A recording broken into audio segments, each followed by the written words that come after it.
All right, y'all, I am super excited to present this video for you because we are going to be talking about Navy boot camp. And I know I got a lot of Navy people on the channel. Let me hear it in the comments. Drop that booyah, hooyah, whatever it is that the Navy does. And look, this is a Marine's perspective, and I may talk a little bit of trash, but at the end of the day, I love my Navy fam. And if you guys have been on the channel long enough, you know that I'm not here to talk trash and bash other services. I actually like learning about the cultures, the traditions, the equipment, the training, everything that you guys go through so I can learn a little bit more. So let's go ahead and take a deep dive into this. And you know what they say in the Navy? All right, so let's get this video started. Get off my deck now! Get off my deck now! 1, 2, 3. 19 messages. 1, 2, 3. This division of U.S. Navy recruits is in week 3 of their 10-week boot camp. Get them up, Holcomb. It's supposed to hurt. Down! They're enduring what's known as an intensive training exercise, or ITE session. Push-ups. Get there. It lasts for about 40 minutes without a break. Up position. I told you yesterday I was going to get mine. Y'all been pissing me off for a week. Between not working together, thinking this is a joke, and it's not. You arguing, not wanting to step up to lead. You either lead or you follow. That's simple. Stop with this individuality. Dude, look, and work as a team. It takes everyone a little bit, I think, to realize the big message. We are one family, we are one team. There are no more individuals. ITE is not fun. It's to help you remember what you did wrong so that you don't do it again. We had enough? Yes, sir. No, the we have it. This is Navy boot camp. Every year, more than 40,000 recruits graduate before becoming sailors and officially joining the fleet. It happens here at Recruit Training Command Great Lakes, located about 35 miles north of Chicago. RTC Great Lakes is the only boot camp for enlisted U.S. Navy sailors. Who's going to a submarine? Yeah. Why? More money? More money? Absolutely, 100%. Base pay for enlisted sailors is about $22,000 a year. Sailors commit to Woo, get ready to buy a Lambo with that. All right, look, I know that does not sound like a lot of money, but that's just general across the board. I try telling people on this channel, you don't join the military to get rich. Starting pay sucks, but as you move up in rank, it'll get a little bit better. And chances are a lot of people are gonna be coming out of boot camp, go to their first duty station and spend all that money on a 1996 Toyota Corolla for 36 APR and then wonder why they broke. Their car payment's like $600 a month. Just saying it happens. Don't be one of them. Stay away from those places, man. All right, let's go. Actively serve for at least 4 to 6 years, depending on their specialty or rate. There is no special skills required prior to signing that commitment. We were able to take any civilian off the street and transform them into a... All right, I probably shouldn't talk trash because I got a big head myself, but this dude looks like he's about to lead a team of Marvel superheroes, not Navy sailors, but that's just... All right, I'm sorry. Let's go. Smartly disciplined, physically fit, basically trained sailor. Boot camp begins with the night of arrival. Let's go! Hurry up! Hurry up! Hurry up! Hurry up! Hurry up! Let's go! Let's go! Let's go! Let's go! Let's go! Buses driving from O'Hare Airport bring about 100 new recruits to the Recruit In Processing Facility. Let's go! We want to put them in a stressful environment to show them that even though it might be stressful for them, they can get through it. You're moving too slow! And then it kind of like sets the tone for the rest of training. Very similar to the Marine Corps. What are you looking at, guy? Where did I tell you to look? Where? Where did I tell you to look? Welcome to Recruit Training Command. I'm Chief Walters. I'll be one of your facilitators this evening. When I tell you to, you will remove your cell phone. You're going to call home. Call your parents. Call your recruiter. I don't care who. But you're going to let them know that you arrived here safely. You have 1 minute. Go. What up, man? Hey, I just made it in. I don't have long to speak, but We're going to talk about this in a sec. I made it safely, but I'm okay. You got 45 seconds. Hurry up. I'll get through it. I gotta go, Mom. I called my mom. It was definitely emotional though, because you kind of know that's the last time you're gonna be able to contact your family for a little bit. Love you very much. You guys have a good one. Bye. Okay, I want to talk just a little bit about how the Marine Corps is very similar and then very different at the same time. So getting off the bus, Navy, spot on. Good for you, bro. Set the pace, set the tone, let them know it's going to be high intensity, high speed, and there's nothing they can do about it because they're in your world now. That's exactly how the Marine Corps does it. Ah, God, I love that so much. Navy, you guys are already pumping me up. There's something I didn't really care for, and this is the phone call home. So in the Marine Corps, we walk up to a phone, pick it up, and there's a little placard that tells you exactly what to say word for word. If you deviate from that, they just hang the phone up on you. So it literally sounds like this. You pick the phone up. Good evening, family. I have arrived safely at Parris Island, South Carolina. Please do not send medical equipment. Like they start going through all this list of stuff that you can't send. I can't remember it, man. It's been like 10 years ago, bro. I can barely remember what I ate for breakfast this morning. So here's the thing. Yeah, I kind of get that 1 minute like phone call stuff, but I kind of wish it was more structured like the Marine Corps. I don't know if that's a better thing, whatever, but let's keep it moving. You understand the words coming out of my mouth? Yeah. What are you saying yep to? It's yes, Chief. Oh, homie, not crying already. What is your problem, guy? What is your problem? Why are you moving so slow? You're on my time now, not your time. Hurry up. It was brutal, I won't lie. It was a culture shock. You are learning pretty much how to be a new human. You do not know what the you're supposed to be doing at any given time. You will stand at attention until told to do otherwise. At no point in time will you look a staff member in the eyes. That's rude and disrespectful, and that's the quickest way to piss us off. Is that understood? Yes, Chief. How about some motivation? Is that understood? Yes, Chief. Recruits receive their ditty bags. Hey, hurry up. Let's go. Get your socks off my table. Let's go. Which hold their different uniforms, hygiene products, ditty and bag. basic items they'll need for boot camp. Hurry up. Go, go, go, go, go, go, go, go, go. Recruits must provide urine samples to make sure they have no drugs in their systems. Those who can't not gonna pause it, immediately but provide a sample the dude are had a ordered beard. to hydrate until they can. Although male and female recruits sleep in different compartments, some train in gender-integrated divisions. After being assigned to divisions, recruits wait to meet their recruit division commanders, or RDCs. Get the up! Let's go! Turn around. Back the up.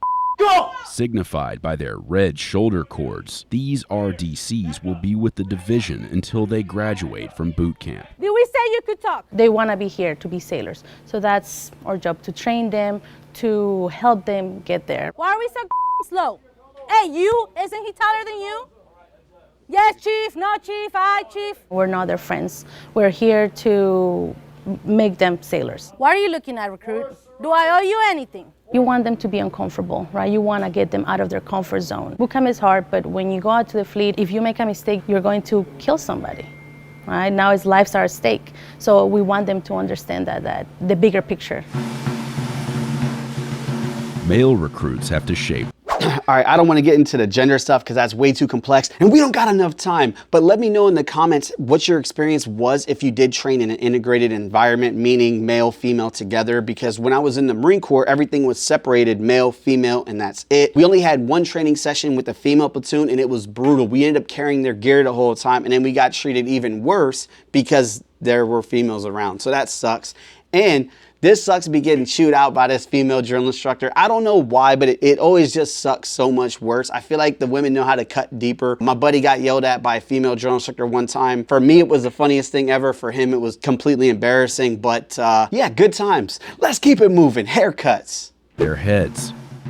Female recruits can pull their hair back in a bun or wear it down as long as it does not extend below the back of the collar.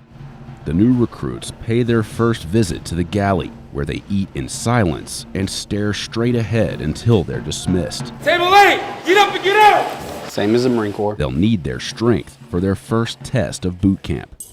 Come on, push it up. An initial physical assessment known as the pacer test. Everyone up. Timed intervals of push-ups, planks, and running. Not every recruit shows up where they need to be. That's okay. That's what we're here for. Put your hands by your side. Look at everybody else next to you. Fix yourself.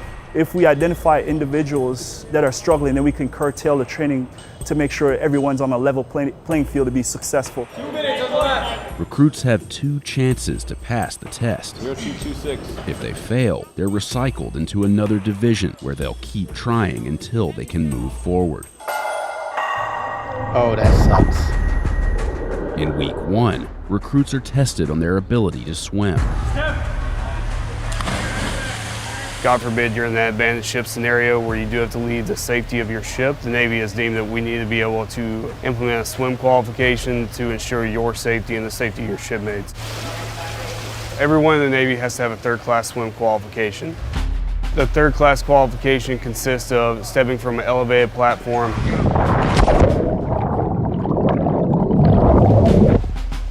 surfacing unassisted, swimming 50 yards, then doing a 5-minute prone on your front, known as a prone float, or on your back, known as a supine float. I knew it's the Navy, you're gonna need to know how to swim a little bit. I had swam before, but I had never jumped off a diving board. Hitting the water, you're like, whoa, I wasn't expecting that. It's a shock.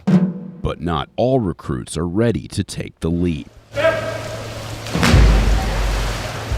Some have to be pulled from the water during the test and sent to remedial swimming, where they learn the basics of being comfortable in the water. We're just asking you to try to actually calm yourself down and realize that the water's not going to drag you under. You know, you have to cooperate with it. We have a 99.97% pass rate. We have a higher pass rate for recruits that can't swim than the Navy has of making civilians into sailors. During week 3. All right, that's badass. I absolutely love this because it's the same thing as the Marine Corps, and we have our different qualification system. It's like you have 1 to 4, I believe, and then you have Q-Qual. Each level gets more intense than the other. The only big difference between us and the Navy is we had to do it in our uniform, so you're in full utilities whenever you're going into the water. Sometimes you go in with your pack and your rifle and all this fun stuff. We also learned how to survive with our uniform. So when you have your blouse, you button it up, you get air in it, and you can float using your blouse or other like uniform items that you have. You get comfortable going underneath the water to remove your pants and your uniform so you can like flap them and turn them into like a little life raft. I wish that they did a little bit more of that, and they probably do. Let me know in the comments if they do. I know that a lot of these programs don't show the entire thing, so I'm sure that they've done a lot more than this, but that was one of our requirements. Let me know if you guys do that later in training or actually at boot camp, wearing full utilities and then learning how to like undress or get out of them and use them as flotation devices. But that's badass. I love it. We also have like the people that fail, we call them iron ducks. And I feel like every unit is gonna have a bunch of iron ducks. A lot of my buddies just could not swim and it was their first time swimming. Culture shock for a lot of people. Even myself that swam a lot, this was a brand new thing for me. So I love it, man. Let's go, Navy! Recruits report to the Marlin Spike Trainer, where they get their first taste of what it's like to be aboard a Navy ship. Hand over hand, positive control. Y'all literally just did this. What is the problem? Figure 8, 1 figure 8 at a time. Once they do get to us, there's that nervousness. They don't know anything about a ship. It's scary. It's a big old vessel in the water, right? Remove the bird's nest. We teach them about how to communicate on a ship, how to tie a knot, transitioning them to be a sailor. This walkthrough, that was the easy part. Now the pressure's on. You up, you up. Each recruit is assigned a role that corresponds to a real member of a ship's crew, Make all preparations for getting underway. with the objectives of getting a ship underway and bringing it safely into port. Make all preparations for entering port.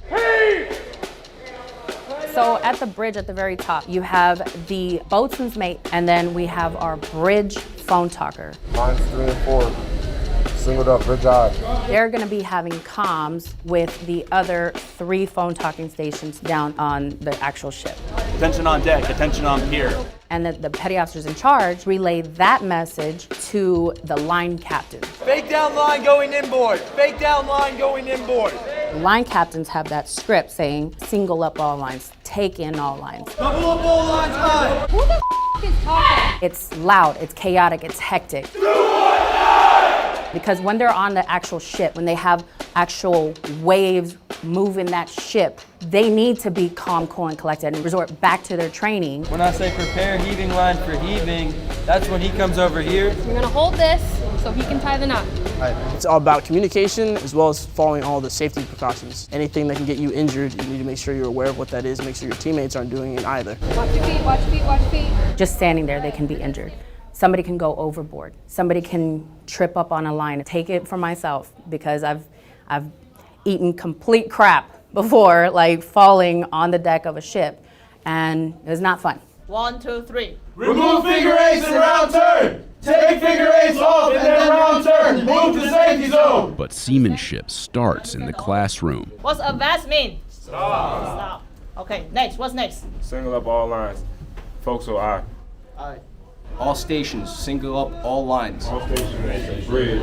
All stations, bridge, single up all lines. Single up all, single up all lines. It's like speaking a different language. You got to get the hang of it. It helps that everyone else is doing it with you, so the more you hear it, it's all around you. Eventually, you won't even think about it. Just tell him the message. Bridge, single up all lines. It's Barney style. We break it down Barney style. Barney like the dinosaur? Yes, pretty much. Single up all lines, aye! All right, I had to stop this right here. Breaking it down Barney style. I love that, and we use it all the time in the Marine Corps. And if you're not familiar, breaking things down Barney style means taking a complex string of information and making it so easy that even children can understand it. We use this in the Marine Corps. We use this in air traffic control. We use this as helicopter pilots. For an example, in the Marine Corps, we had BAMSIS. Begin the planning, arrange reconnaissance, make reconnaissance, complete the plan, issue the order, and supervise. There's no way that your boy's gonna remember all that if it wasn't for the acronym. In aviation, for FOG, it's pussy rag, precipitation, upslope, steam, invective, radiation, I forgot what A is, and G for ground. So we use this all across the board. Usually the crazier the ditty is or that acronym is, the more likely you're going to remember it. Trust me, you could use this for anything. Try it in school sometimes and just say it to yourself. Don't go around screaming pussy rag. Okay, let's go ahead and get this going. Perfect, just like that. This is called the confidence chamber. I don't call it the gas chamber. I don't call it the torture chamber. It's none of that stuff. It is the confidence chamber. The reason you go through this is so we can prove to you that the mask works. Does that make sense? Yes, Chief! In week 4, recruits are exposed to CS gas or tear gas in the confidence chamber. Who's nervous right now? Somebody tell me why you're nervous. I'm nervous about how my body's gonna react. Body's gonna react. It's gonna react accordingly. Thanks. After learning how to properly don and clear the masks, the recruits head inside the chamber and wait for their turn to step to the line at the front of the room. Love how that dude is like, how your body's gonna react, it's gonna react accordingly. That's a way of saying, yeah, it's gonna suck, but I don't wanna tell you that right now. Like, that's pretty much what that is. And also, at least in the Marine Corps, our gas mask didn't work. The second you breach that door and you're exposed to it, you feel it immediately. All the gas masks, everybody's choking and freaking out because the gas masks that they give us suck balls. I don't know if that's the same for the Navy. Hopefully not, because that was a miserable experience, but I loved every second of it. Let's go. An instructor pours the powder inside the CS capsules onto a hot plate, filling the room with gas. Mask up, come on, let's go! Get that mask up! Get that top up! When they take off the mask, it only takes a few seconds before they feel the effects of the gas. Some recruits don't seem affected by it, but most struggle. They cup their hands under their chins to prevent bodily fluids from leaking onto the floor. What does it feel like when you take that mask off? Hurts, burns a lot. It's a good sinus clearer. If you're sick, 100%. You'll be able to breathe once you leave there. Senior Recruit Morales Division 205. Hoo-yah! Recruits say their names and division numbers, followed by a hoo-yah. Let's go, go! After about 15 seconds of exposure, they're allowed to exit 15 the chamber. seconds? Keep moving.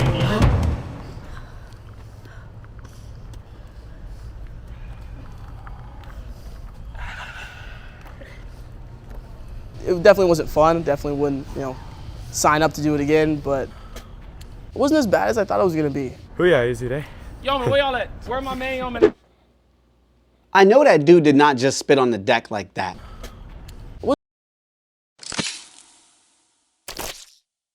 If you spit on the deck, okay, I get sinuses, all that stuff are going crazy. You spit on the deck in the Marine Corps, you're gonna get everybody destroyed. Now, for the 15 seconds, bro, that sucks. That is a brutal experience. In the Marine Corps, I don't know how long it was. I just know that when people started freaking out and started pulling on their mask and doing all this crazy stuff and screaming and making noise, they made us stay in there a lot longer. We could have been in and out in 10, 15 seconds had it not been for what's its nuts that's like shaking on the door, going nuts, screaming, crying, pulling out his mask, like freaking out. And then we're in there for like 3-4 minutes because this dude can't figure it out and we're all suffering. It sucks. So I get it, but let's keep it moving. Later in week 4, recruits are trained to fight fires. You never know when a simple fire will break out on board the ship. Any sailor needs to be ready to combat that fire to save the ship, aircraft, submarine, you name it. Controlled fires fueled by propane tanks simulate different types of fires that could occur on a ship. That's pretty cool, not gonna lie. A lot of them don't understand that pressure that comes through the hose. As soon as you open up that nozzle, all that pressure starts to push you backwards. They kind of hold it nonchalantly a little bit. It was one of the most hands-on experiences we got to do.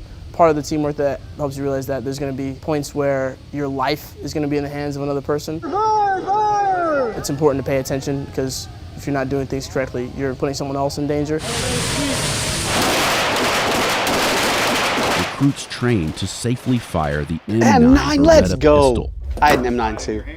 as well as to assemble and disassemble it. A lot of people that come through here have minimal to zero experience. 3-1000. If something's incorrect, we fix it right away. If we see that some of them are kind of just a little bit too nervous, we'll talk to them, make sure that they're mentally okay, and make sure that they feel safe and they feel like they're in a good environment.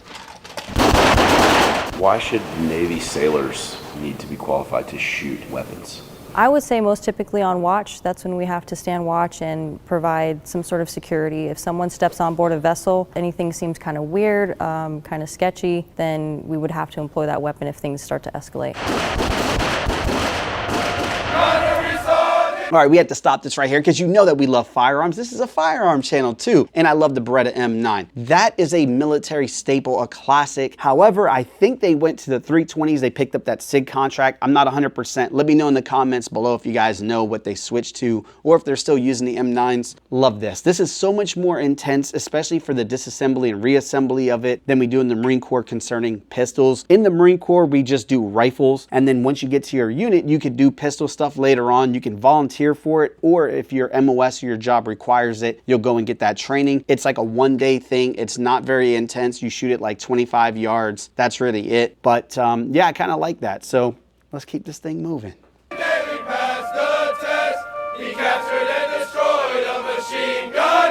Boot camp culminates with an event known as battle stations. It happens inside this building, which may not look like much from the outside. But inside, the recruits encounter this. The USS Trayer.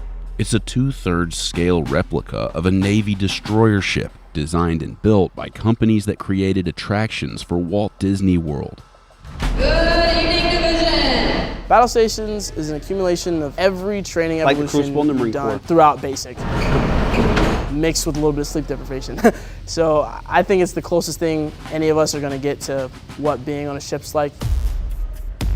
Although the Navy agreed to let our crew film parts of the battle stations event, we weren't allowed to show major details of the scenarios or solutions to the problems recruits have to solve.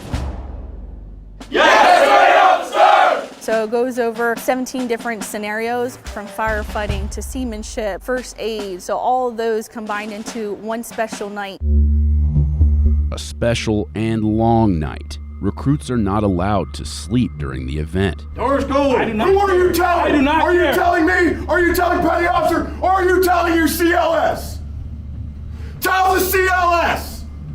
Doors go, CLS! When they say when you get to fleet, you gotta be able to handle sleep deprivation, you really do. You have to be able to handle doing the right thing, even when it's very stressful, even when you're cold, wet, tired, sleepy, and even when your peers may not be in the right mindset either. The first scenario we saw involved a burst water pipe. in a room full of ammunition shells that recruits had to move while trying to patch the pipe. If you can't do it alone, ask for help. They use their firefighting skills to put out a fire that breaks out on board. We have all the sound effects, the lighting, the smoke, just because we want to make sure it's as realistic as possible. Once you go out to the ship, if there was ever, emergency situation that happened, we want to kind of reflect that here. We were allowed to film inside one of the training areas built to resemble the damage suffered by the USS Cole in the deadly attack in October of 2000, with details down to the clock on the wall, which is stopped on the minute the real attack occurred. But when the scenario starts, recruits don't notice such details. People are dying! People are dying! They have to locate and evacuate a casualty through thick smoke, over obstacles, and in total darkness. Some people like working under stress because they say pressure either produces diamonds or it bursts pipes. It was really fun. I would definitely do it again, maybe after a full night's rest, but I would 100% do battle stations again. It's a night I will never forget. Who are you out of the team? Who are you out of the team? After battle stations is complete, recruits line up in front of the USS Trayer to receive their Navy ball cap, symbolizing, let's go, Navy, that's badass. Honestly, I didn't even know that you guys did something like that at the end of boot camp. I had a lot of Navy friends, not a single person told me about that. They told me about the firefighting on the ships, and I think that's kind of sick. I love everything that they've done in training so far, but that's badass. Come on now. I love that they did the sleep deprivation, the simulated environment, adding the smoke, adding the fire, adding that stress, that pressure, that screaming, and really forcing them to use everything they've learned in this one event. The Marine Corps does something very similar at the Crucible. We march for miles on end. I don't even know. I just know as long as hell. You leave at like 4 in the morning and you don't get there until like 8 at night. It's bad. But that's beside the point. You go through a series of obstacles. You don't have sleep. You barely have any food. And it's just brutal. It's 72 hours and it's just nonstop until you're done. Once you complete this, then you are finally a U.S. Marine. And in this case, you're part of the U.S. Navy and you get the ball cap. That is freaking sick. I'm super pumped. Let's go. Their transition from recruits to Navy sailors. They realize everything that they have done thus far, all the blood, sweat, and tears they shed, they finally earned their Navy ball cap, and it's a proud moment for all of them. That morning was extremely emotional. I was definitely more proud of that than anything I've ever done before. Nothing compares to that moment. Friends and family gather to witness their new sailors graduate before joining the fleet. You see the change. You have some recruits that you never thought they were going to make it past training. But once they graduate and you see that, wow, they grasp the point of this, you know they're going to be out there, out in the fleet. It's really rewarding. Seeing recruits come off the bus with long hair, not knowing their left to the right, not knowing how to wear a uniform, and seeing that transition that they make from a civilian to a recruit to a sailor is truly eye-watering and truly a blessing. That day I lived. That day I lived. My daddy said. I shook my daddy's hand. He said that I'd become a man. I'd become a man. Oh, wee, oh, wee, oh, wee, oh, wee, oh, wee, oh, wee, oh, wee, oh, wee. All right, I had to let that play on. That was way too beautiful. And we do something very similar to that in the Marine Corps where our drill instructor will sing the cadence rather than just kind of call it on the march back from the Crucible. Love it. Very beautiful stuff. Highly emotional. And that's definitely a moment that they should be proud of. Like the men and women here accomplished so much in such a short period of time. And 10 weeks doesn't sound like a lot or a long time, but there's a lot that they do every single day. And day one feels like a month in the Marine Corps. And I'm pretty sure it's similar there. That that first night, that first week is not gonna feel like a week. It's gonna feel like you've already been there a very long time. So kudos, hats off to them. Super proud of how intense and how fast paced and high stress that environment was that they made for these recruits. Navy boot camp, you guys are stepping it up, killing it. Like I said, I got so much respect for my Navy folk. Absolutely love you guys. Now, the one thing that I just see different from the Marine Corps to other branches is the drill instructors. They did a great job of instructing these recruits and giving them direction and adding that stress. But the way, if you listen to it, that they talk to them is very from the throat. It's just like a higher pitched throat voice, and they're telling them instructions rather than like demanding it. The Marine Corps has mastered this. So if you listen to the other branches, the way that she's talking was, Mendez, what are you doing? Are you looking at me like that? Hey, you, isn't he taller than you? And it has this higher pitch, like kind of tone to it. And the Marine Corps is usually very sharp and like deep from the gut. Like they have this very like in your face, dramatic approach to it where it's like, snap. That's how they want it to be. That's just the Marine Corps, okay? I don't think other branches are doing anything wrong. I just think that that's what separates the Marine Corps from it. Absolutely love this. Hats off, Navy, you guys killed it. So much respect for you guys. I love you, especially my Devil Docs. Come on now. You guys know I love my corpsmen, bro. If you guys enjoyed the video, make sure that you drop the likes, the subs, comment, share, do all that fun stuff. It actually really helps this video and this channel grow. Without you guys, we can't make videos. So I appreciate each and every one of you. And on the screen right now is gonna be a video that I made just for you. So until next time, see ya.